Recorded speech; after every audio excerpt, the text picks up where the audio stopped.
They're gonna kill the love of my life. David! If I don't go back to what I was doing. Our line of work is quite brutal and quite ruthless. How far would you go for love? You steal truck, bring it to me. Then you make your money. Is it dangerous? Of course it's dangerous!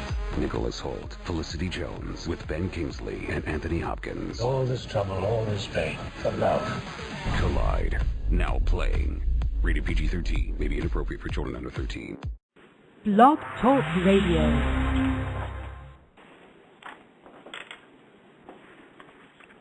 Good morning.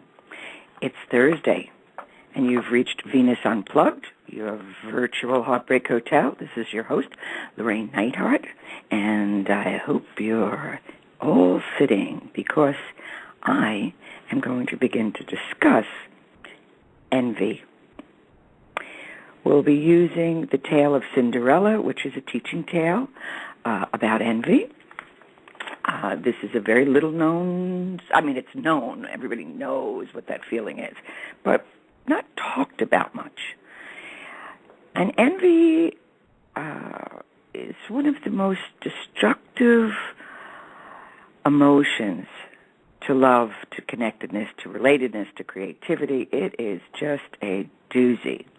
So I thought, why not start off September and go through the 7 deadly sins. And I think the most important, although they say pride is the worst of the deadly sins, I find that in human relationships, it's envy. And so let's begin to explore it. Let's see its pathology. Let's bring it out in the open. It's terrifying to recognize this, to bring this to consciousness. So if you're kind of like, oh, let's shut this off now, I don't blame you. But, consciousness is not for the weak-hearted. We've got to get in there and at least give it a look. What is it about? What's happening? And that's what fairy tales are about. They're profound teachings. So we're going to open. What I'd like to do with Envy's Tale is, that's T-A-L-E, okay, is, to begin to explore and kind of opening the wounded space in human relationships. So we need to go in, well, there's no way that we can go in gently. We got to go in. That's it. Hopefully, with a surgeon's touch, that we're going in to open that, explore that, release it, let the story be told, so that we're not victims to unconscious envy, whether we are the envied one or the envier. So I'm going to be exploring it from both ends and up and down and through and about. Envy is an emotion we all know about, but we rarely talk about. Well, that changes as of today. The reason for this is that it's painful and it's searing effects of envy. It burns like acid, whether we're the envied or the envying. But envy does not exist and work its destruction alone. All the more successful because we refuse to face it. Facing envy, which is what we're doing, in essence, envy is an attack on our being, the being of the envied and the envier, and an attack on the good quality. So, facing envy, what have we learned? What have we explored when we were looking at Medusa a while back in one of the previous? Medusa or envy, we can't look at directly. It needs to be through reflection. Otherwise, that's what the evil eye is all about. If someone gives us the evil eye or we produce the evil eye, if we look at it, we're frozen in terror. So we're doing this through reflection. And the way that we do this through reflection is we can do it through dreams. We can start to really understand what that story of Cinderella is about. Because when we tell a story, we are reflecting. Psyche is trying to teach us through these stories. So if we refuse to talk about it, and if we refuse to talk about our experiences of envy, we're conspiring with its savage attempts to alienate the good. Anything that is anyway good. Good, God, conscious. The person who is we're going to work with being envied first, but then we're going to get into the pain and the suffering of the person who suffers sending the envy. Because no one benefits on this one. But the more that we understand it, the more that we can bring it out of its dark place. See, envy functions best in secret, as all this stuff does. But if we bring consciousness to it, we can name it, we can see it, not blame it, name it, different, name it and work with it. We can then begin to see, and once recognized, it softens the blow, and it becomes, it can become great adventure, because we start to see the plot, the functioning of the plot. But if we refuse to talk about it in our experiences, we're doomed. Envy between people is the displacement of our own relationship to the good. Envy is both in male and female, but it's particularly wounding with the female. It's also a teaching about with one woman between another, with our mothers, with the feminine within, all of these things. It's envy wounds. Probably the only really great thing about when you're being envied is that if you can, which takes a lot of consciousness, is to humbly realize that there's such good in you that it is enviable. But that takes some time. So hopefully by the time we, as usual, I think I'm going to do this in half an hour, then I realize that's never going to happen. So we're going to be talking about this for a couple of weeks. And so envy between people is the displacement of our own relationship to good. They have it, I cannot, whatever it is. But the it is goodness itself. It's one of the reasons why Cinderella was so envied. I mean, she was a schlub. What was she doing? She did what everybody wanted, and the cooking, the cleaning, the sitting in the ashes, and yet she was still envied. She had nothing. Absolutely nothing. So we're going to start looking at that. So when Cinderella's sisters envy her, they get off the hook of their struggle with themselves and their relationship to good, or lack of relationship to the good. They dodge trying to relate to their own selves by means of noisy accusations and directed at Cinderella. All the sisters' energies go into trying to destroy Cinderella's being, instead of trying to take hold of their own sexuality and spirituality. So this is deep stuff. And I don't blame you if you're kind of like, ew, I don't know if I want to look at this. If you don't want to look at it right now, download the episode and listen to it when you can, because it's going to stick.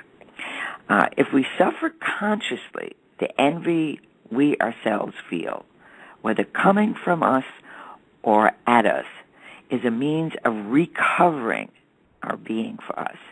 Envy can lead us to what needs repair in our identities, in our sexuality, and our spiritual centers, and in our efforts to relate to the good.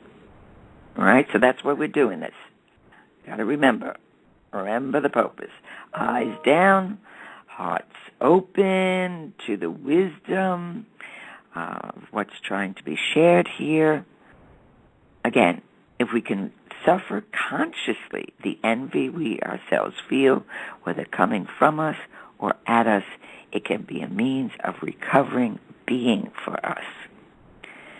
So envy, it's got this spoiling and it's injurious, but if suffered consciously, it points us towards the good we thirst for. Envy, that great distance maker, it separates us from humanity. It disconnects us from humanity because it's cold. It's unfeeling. It is nasty. It's worse than honey badger. That's for sure. I'll go into that some other time, honey badger. But when that begins to happen, this spoiling and this injurious stuff, if suffered consciously, points us towards the good. We thirst for envy, that great distance maker. Yes, separates us. That connection destroyer can, if we suffer consciously, can have us heal the gap that his wounding attack has opened. Cinderella and Her Sisters is a teaching tale of the envy complex. So we're in. If you listen to this much, you're in. Okay. And I see it all the time in relationships. I mean, I had an experience many years ago, and it was like I couldn't believe it. I was living with somebody who I loved very much. We loved one another very much. But, at the end of the day, he'd be like, cool, it's the end of the day, I'm going to relax, yada, yada, yada. And I'd lose my cookie, right? It's like, why aren't you doing this and why aren't you doing that? And I thought, wait, Llorraine, this isn't who you are. This isn't what you're about. So it took me a couple of weeks to explore this. What's really motivating you? What's really going on? What's taking place? The guy just wants to relax after a day's work. And I realized I had a secret envy, that he could give himself 8 hours of work, 8 hours of sleep, and 8 hours of play. Me, on the other hand, addicted to perfection at the time, I needed to pull out the stars and vacuum the cats and organize everything, and I could never rest because there was always Cinderella work to do. Nobody was telling me to do it.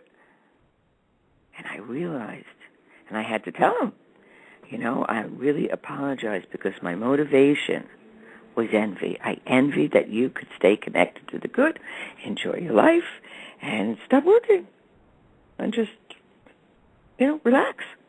That was mind-blowing to me. And that was one of the first hints I had at this destructive force. Once I named it, once I saw what was motivating my rage, okay, it's like, how could he just sit there, blah, blah, blah, blah, blah. It chilled. I was able to take it back. I was able to recognize it. I was ready to see how I was separating from my relationship with the good, and I could just, drop everything. Not so easy, but I did it. I learned it eventually, but it was a huge teaching. It marked me deeply, and it marked all relationships in my life, and began to realize, you can go do what you want to do. If somebody chooses goodness, that's what they're choosing. Go join them. Unplug the vacuum cleaner. Let's have a good time. So that's just sharing, and it's in every day, so it's not like this big green thing internally it's a big green thing, but it's in these little things. How come I have to work so hard and they don't? Really? They're making a choice. It can be the subtlest thing. And how do you know they're not working hard? If that's what your envy is advising, very few people on this planet are not working their asses off in one form or another. So this is the planet of work, transformation, and work, so we can make a joyful work, a kind of a work that connects us to our goodness. So, but with Cinderella, her figure, her archetypal figure, we can kind of see her as like a female Christ figure. Because she suffers the plight of the good, as in God. And when in our envy we refuse it and take offense at it. So the female Christ figure, not the man Jesus, but the Christ consciousness, female Christ consciousness, okay? She is the suffering servant. No matter how much good she does, she's going to be envied until she catches on. And remember in the story of Amor and Psyche, or Eros and Psyche, when the sisters envy her? All right? right? And look what happens there. So it's in everything, okay, when we start looking at it. So why does Cinderella's story hold our imagination? There is something primordial about Cinderella and her tale. She sits in her ashes, which is actually an alchemical image. She speaks to us of misery in archetypal terms. She is the suffering servant.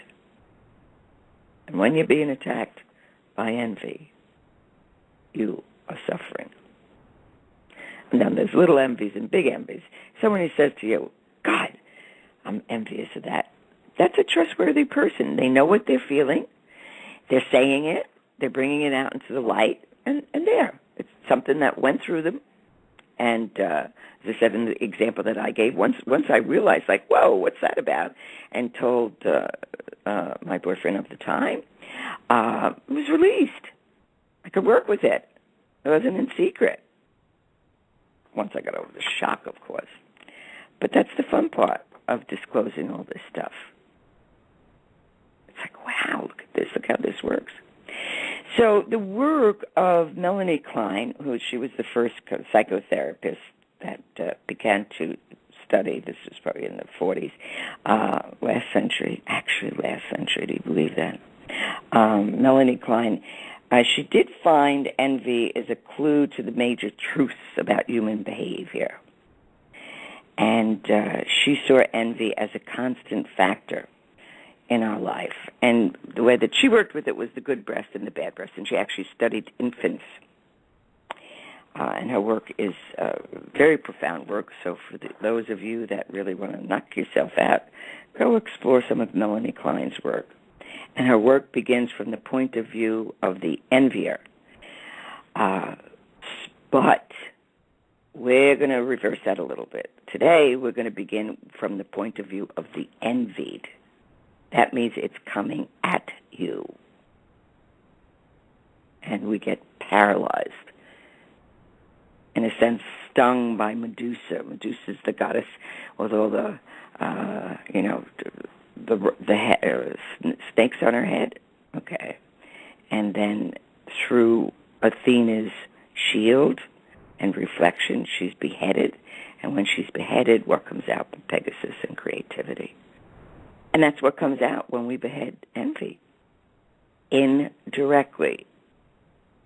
You'd never say to someone, you envy me, because they are going to spit pea soup in your face. Because they don't even know it. If people knew better, they'd do better. But this is a very, very tough, it takes a lot of moral and ethical courage to face this kind of stuff. But since we're in the middle of the collapse of our culture and we're the ones rebuilding it, this is what can bring us to wisdom, is being able to recognize this. Okay. So, on being envied, what happens to the one who is being looked at enviously? With a fierce scrutiny and malicious intent. That is the root meaning of the envied one. So that's its energy. That's scary. So Cinderella and her sisters show us the vicious attack, its determination to spoil on all confronts, and its refusal of the good, and at the same time, it secretly spies on the good.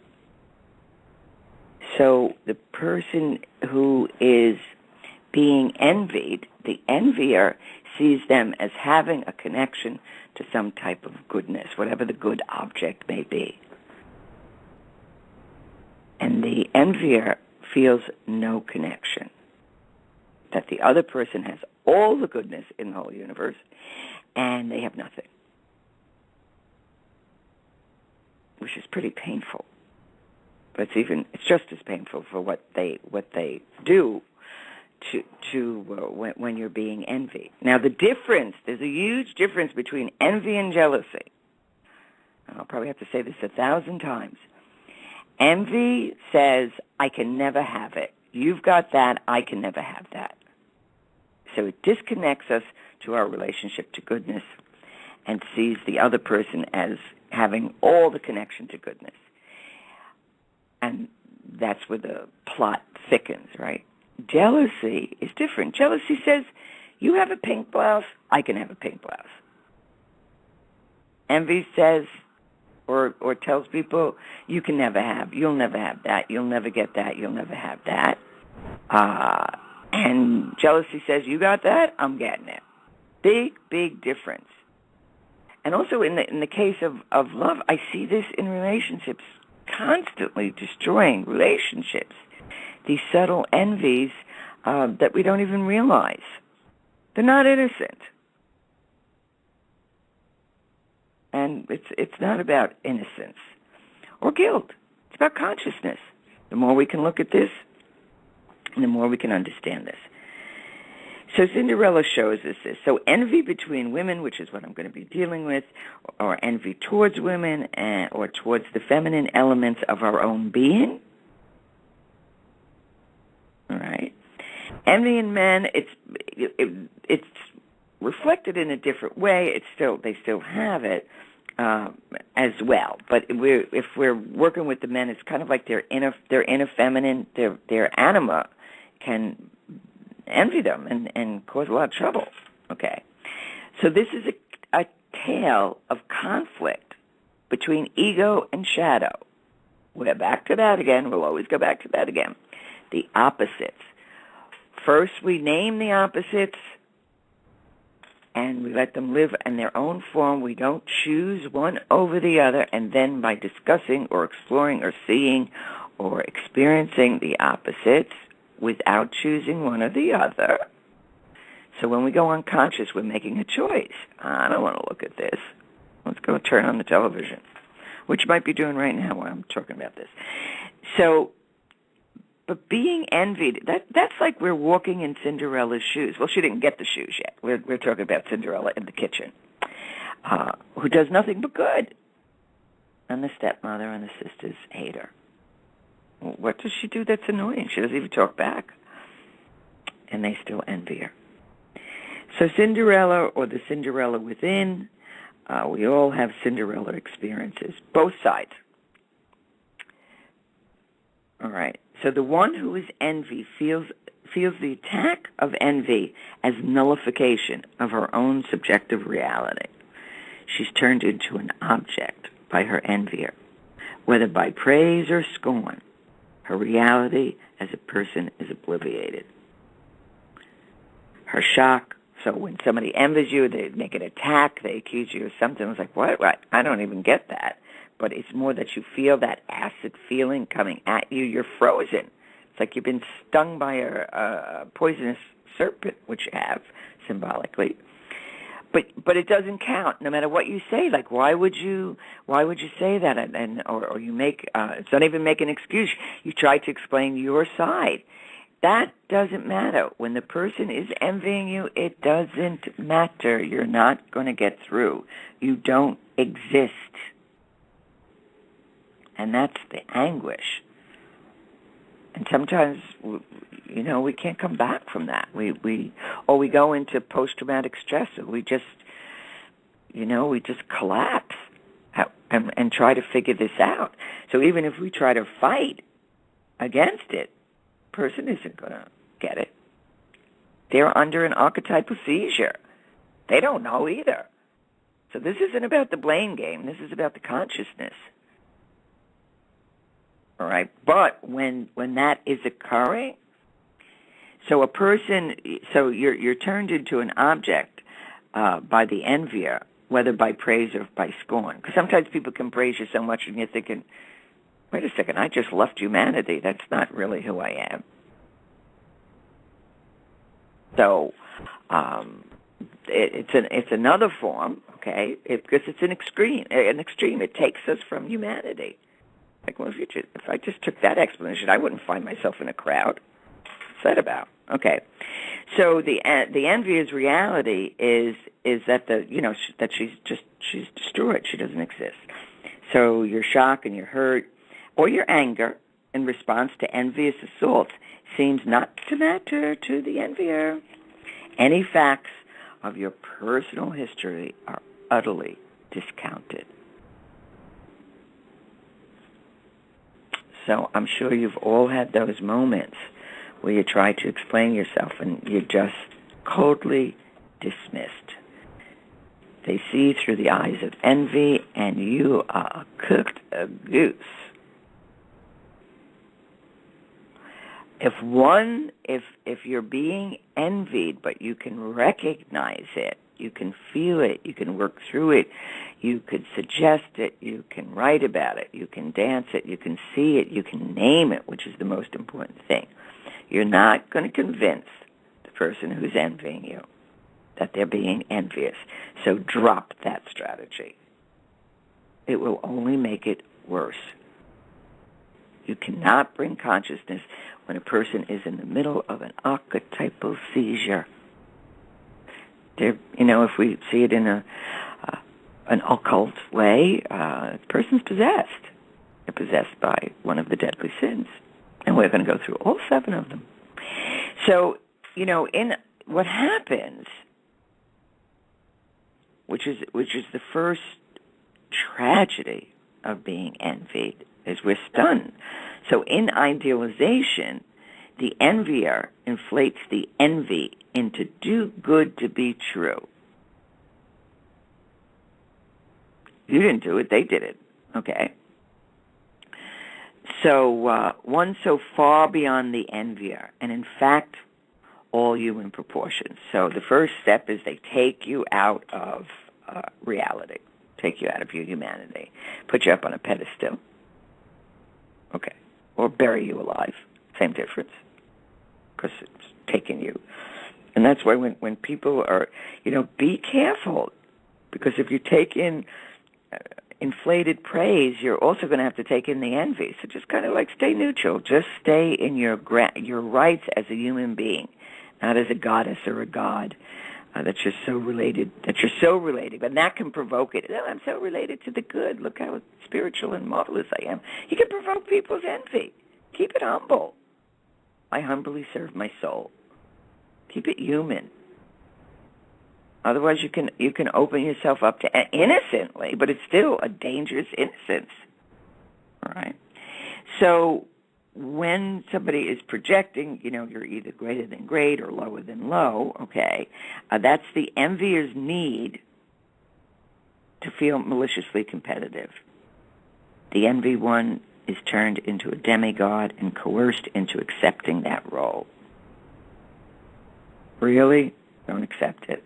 Just know, get nervous. Why have I just been taken out of the realm of humanity? Because you're going to be out there alone and then destroyed with the evil eye, whether you realize it or not. Okay? So in persecution, the same defense mechanism operates only at the opposite end of the scale. So you're either greater than great, okay, beyond human, okay, or you're lower than low, lowly worm. Now the envied one is seen as completely bad and aiming above all else to make the envier's life miserable. So in arguments or just, any disruption in a relationship, if there's absolutely no room for you to exist or no room to explain, envy could be not in every situation. So let's not go witch hunting here. Let's just go looking deep into our wounds. Envy could be at the cause of it. It's a human emotion. Okay, the queen told me I got to bounce. All right. So in the persecution, the same defense mechanisms operate, only at the opposite end of the scale. Now the envied one is seen as completely bad and aiming above all else to make the envier's life miserable. Remember the sisters?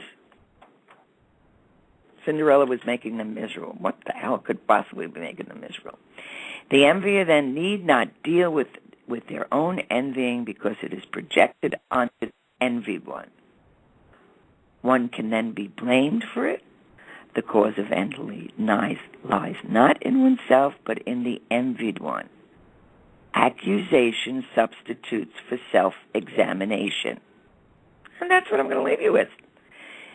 So both in idealization and persecution, the envied one is turned into an abstraction hero or villain, and robbed of concrete identity. Its true identity. So I'm leaving you with accusation substitutes for self-examination. So a little hint. Gratitude, absolute gratitude, protects us from envy.